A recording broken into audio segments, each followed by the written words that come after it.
boy has this genre sparked our curiosity. It's the same way Koplo did, Keroncong did. Hip-hop in Indonesia is immensely interesting. We're gonna check out the evolution. A brief look at the evolution of Indonesian hip-hop. It doesn't have that deep of a history because hip-hop as a genre overall isn't that old. But I am intrigued to see what happened with hip-hop in Indonesia up until today. Let's go.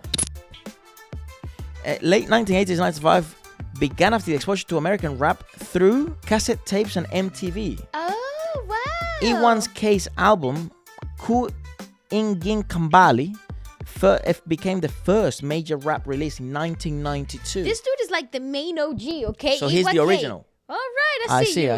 It makes sense now because... So how old is he? He must be old now. Okay. Yeah, 1992. That's it.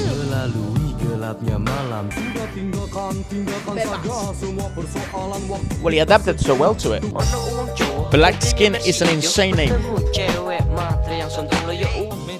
But I fuck with it.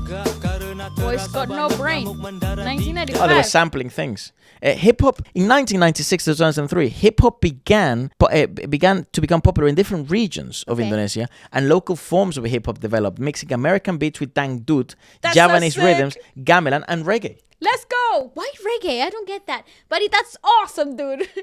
I feel like this is what Indonesia does best, fusion.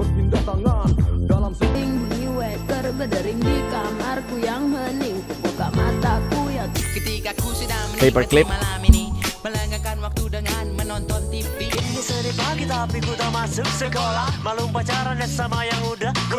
Mikado, Cie 2 3 cerita tentang orang yang banyak uang yang See, this is what I like.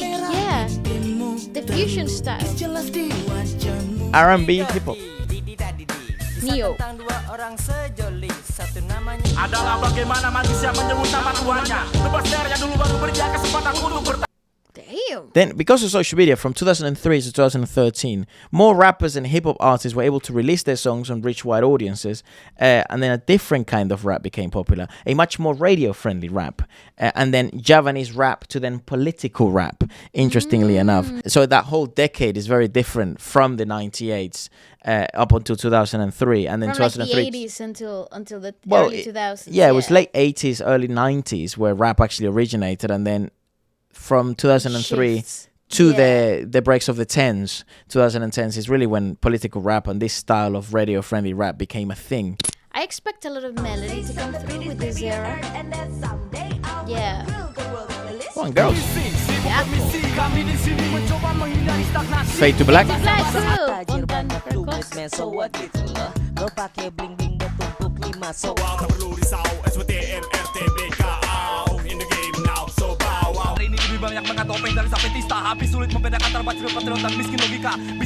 Homicide are nuts.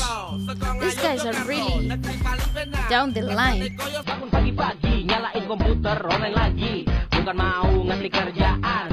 We saw this. Things begin to evolve, right? NDX.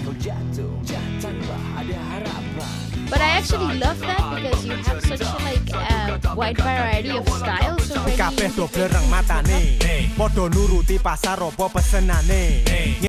The Hip Hop Foundation is awesome. And then the internet boys, right? The auto-tune, the trap, the cloud rap. See, this is it.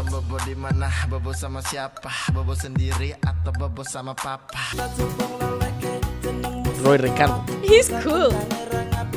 From 9 to 5, go straight to club doing live chasing dresses. I was 5, no, I'm here kicking it live. She's always been that girl. That's how Rich Ryan blows up, right? SoundCloud.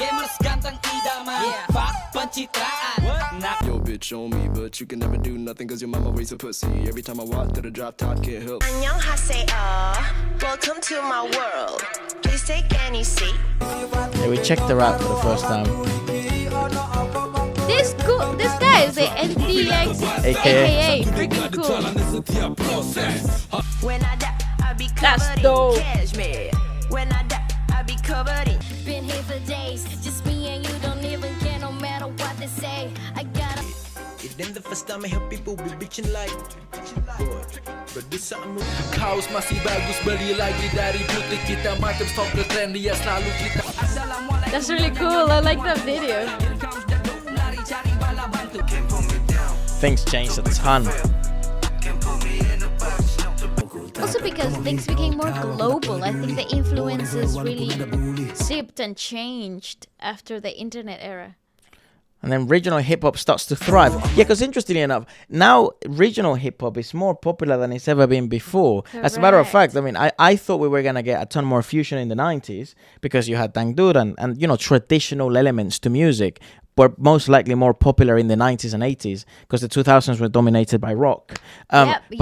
But in reality, in Indonesia, it seems the fusion aspect, keroncong, dangdut, koplo style of hip-hop and urban scenes are really rising now. Later, yes. They're not old. They're super new boys. I actually think this is the cool thing about working independently because I don't think a lot of these artists are signed to any big labels or are under any big now they are productions. They are now, but like I think the beginning are like the starts of a lot of these sounds become. It's not like they sent their demos and then you know labels sign them. No. And I think that you get more space for experimentation that way, because it's really down to the artist to play with whatever styles and whatever genres they want to bring in. And I think that's the pinnacle essence and cool thing about Indonesian music overall.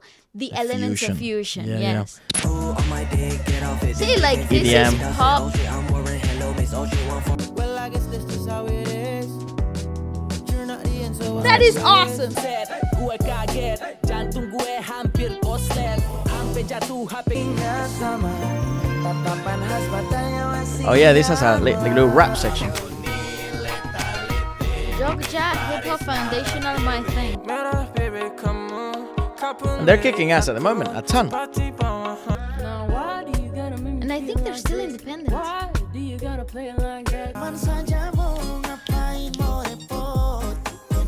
the fuck is That is sick though. That's new? What That the is fuck is that? awesome.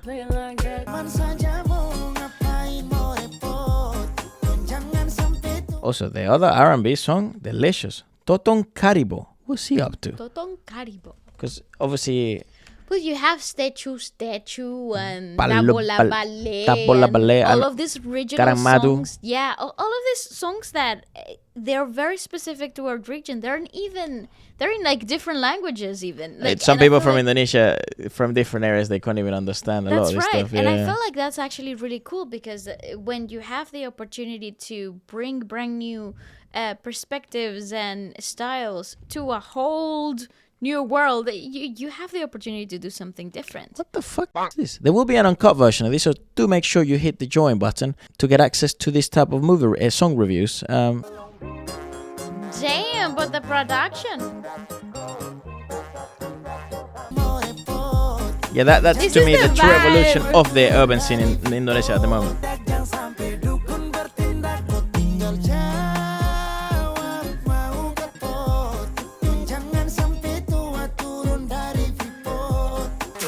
What the fuck? Nice, I love that. It's not 5 minutes. It's barely 4 minutes. It feels like it's such a long song. I like that. Urban scenes are like some of the most rebellious, fucking degenerate shit. That's why we get into it essentially. But I actually think in Indonesia, you already had the rebellion. With koplo, right? No, with the rock. With it rock. happened so early. That's right. So when you're talking about the hip hop scene and its rise at the same time, sort of like the rock genre had already taken forward the political commentary and the social rebellion, and they were already taking care of that, and so hip hop had the opportunity to be something different, and it had the opportunity to be comedic, to be witty, and to be different. Let us know if you'd like us to do a podcast where we check out these songs for everyone. Goodbye.